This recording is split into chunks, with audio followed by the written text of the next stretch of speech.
ഓനൊന്ന് വന്നോട്ടെ, ഓനുള്ളതാ. ഞാൻ last question അവസാനിപ്പിച്ച ആ പ്രൈസ് ഓനും എടുക്കുക. ഓക്കെ, അല്ല നിങ്ങളും കയറി 2 പ്രൈസ്. ഓക്കെ, ഞാൻ ഈ ക്വസ്റ്റ്യൻ ഇവിടെ അവസാനിപ്പിക്കുകയാണ്. കാരണം ഒന്ന് പിന്നെ സാലീന് കൊടുത്തുകൊണ്ട് ആ ചോദ്യം ഇവിടെ അവസാനിപ്പിക്കുകയാണ്. ഓക്കെ ഓക്കെ, എന്റെ കൺക്ലൂഷനാണ്. ഞാനിവിടെ അവതരിപ്പിച്ചിട്ടുള്ളത് നമ്മളെ കുടുംബത്തിന്റെ അസ്ഥികൂടമാണ്. അതിന്റെ ശ്രേണി മൊത്തത്തിലുള്ള അസ്ഥികൂടം.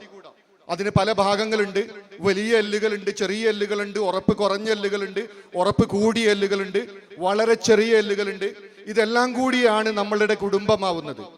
ഇതിന്റെ ഏതെങ്കിലും ഒരു സന്ധിയിലോ ഏതെങ്കിലും ഒരു എല്ലിനോ ചെറിയ ഒരു പൊടിപ്പോ ഒരു ചെറിയ വീക്കമോ എന്തെങ്കിലും ഒരു കട്ടി കൂടുതലോ ഒന്നും ഉണ്ടായാലും അടുത്ത എല്ല് അതിനെ നന്നാക്കാൻ നോക്കുക എന്നല്ലാതെ ആ എല്ല് പോയിട്ട് ഈ എല്ലുമായി ബന്ധപ്പെടില്ല എന്നോ സലാം പറയില്ല എന്നോ ചിരിക്കില്ല എന്നോ പറയുന്നുണ്ടെങ്കിൽ നമ്മളുടെ ഈ അസ്ഥികൂടത്തെ നിഷേധിക്കലാണ്, അള്ളാഹുവിന്റെ പ്രവാചകനെ നിഷേധിക്കലാണ്, ഹദീസുകളെ നിഷേധിക്കലാണ്. അതുകൊണ്ട് കുടുംബബന്ധം പുലർത്തിക്കൊണ്ട് നമുക്ക് സ്വർഗത്തിൽ പ്രവേശിക്കാൻ, സമ്പത്ത് കൈവരിക്കാൻ, ഐശ്വര്യമുണ്ടാക്കാൻ, ആദ്യം പോയി സലാം പറഞ്ഞ് ആദ്യം സ്വർഗം വാങ്ങാനുള്ള ഒരു അവസരമായി നമ്മളുടെ കുടുംബ ബന്ധങ്ങളെ ഉപയോഗിക്കുവാൻ നമുക്ക് സാധിക്കട്ടെ.